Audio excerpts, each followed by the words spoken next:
Today, we're reviewing the CoolWallet Pro. Let's check it out.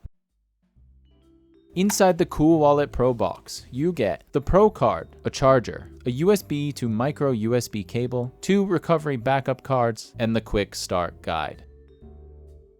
Taking a look at the $149 credit card size device, you may have thought this is just a card, but not so fast. This thing actually holds a lithium battery somehow. On the bottom, you can see the 2 metal connector pins which go into the charger. The reason for this device being digital is that the card connects to your mobile device via encrypted Bluetooth. See this box here on the top? They call this a built-in screen, which seems to be using e-ink tech. And a feature I didn't even realize at first was this circular groove, which has to be one of the thinnest buttons in existence. The card is quite thin, but didn't snap or get damaged when bent.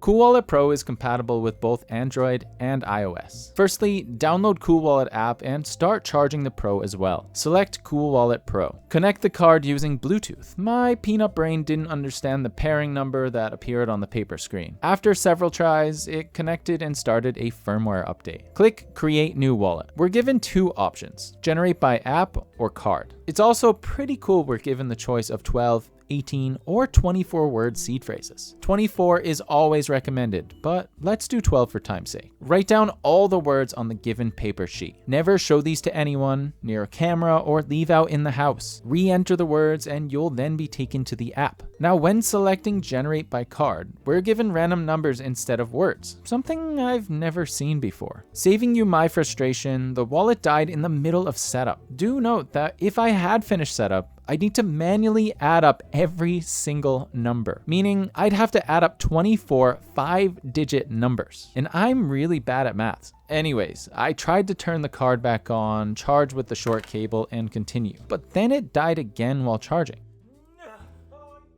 Realizing the card was plugged in the wrong way and can only charge on one side, I tried generating it once again. Words were re-entered and finally got access to the app.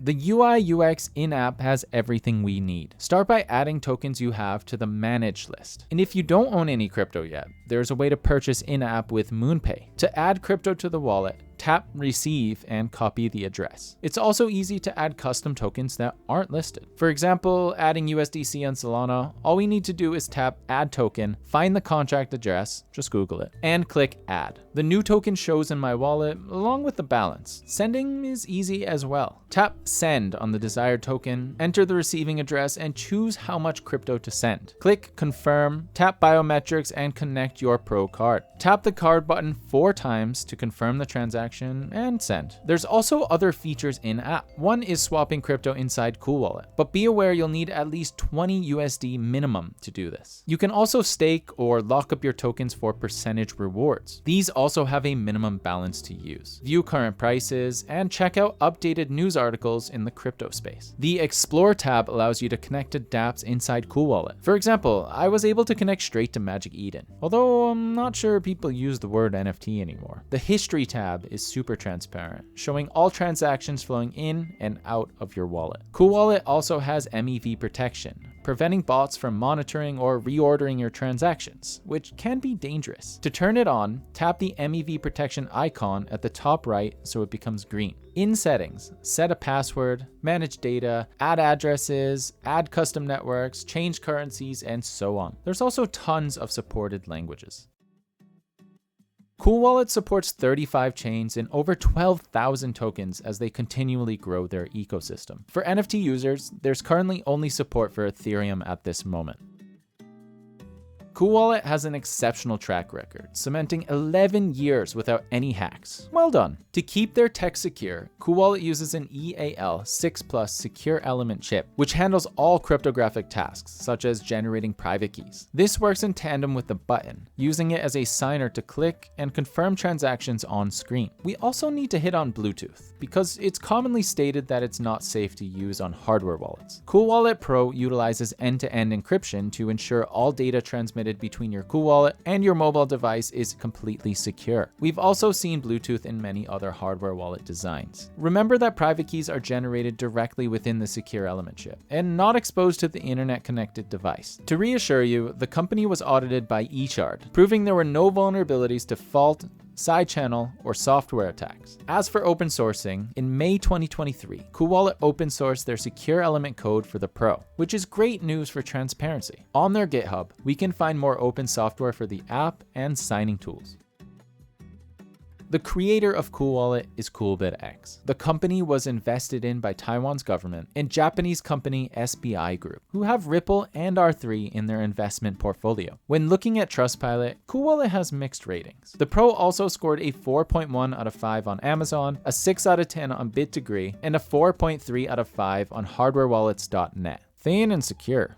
Works fine. Works perfectly. Easy setup, easy to use, easy to understand, secure, sturdy, and all around perfect cold storage. This wallet is cold because I never gotten it to hold a charge. Great form factor. So security due to not being able to input PIN on the card. And no Doge. To contact customer support, this can be done by clicking the chat icon on the bottom right of their website, but they have no live support. Here's the Pro compared to other popular hardware wallets.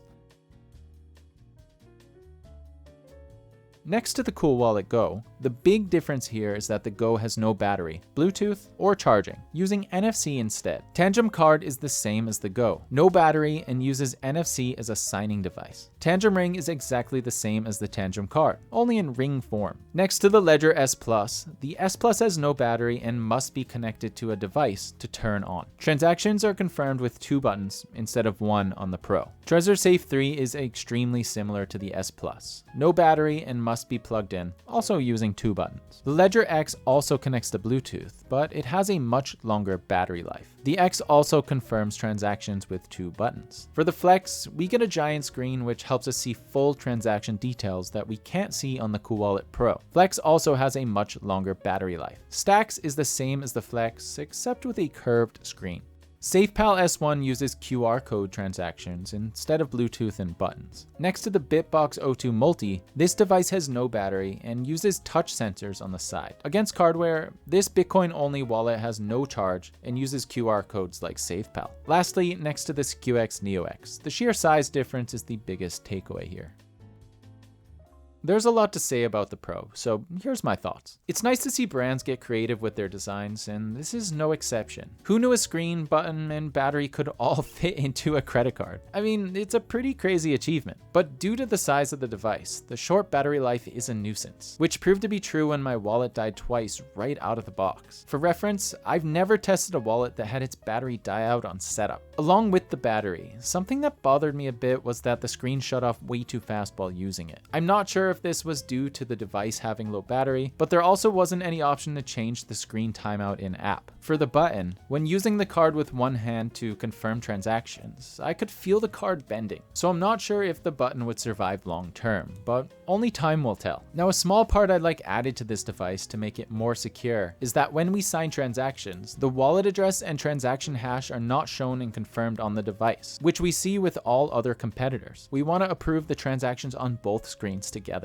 And lastly, everything just felt a bit slower with the Pro compared to the Go wallet. Setup was noticeably longer. Waiting for firmware took longer, and just confirming actions and transactions also took longer. But for the Go, these things took a matter of seconds. So would I recommend this wallet? If you want to try something unique and you are interested in what you've seen, why not? But in all honesty here, I would recommend you to buy the CoolWallet Go for all the reasons stated here. Not to mention it's also half the price. I'll even go out on a limb and say due to its low fees, the CoolWallet Go is better than Tangem for small holdings and quick transactions. So if you want to grab a CoolWallet Pro or Go, check out the link below. And a huge thanks to CoolBitX for sending one over. Meow, catch you in the next one.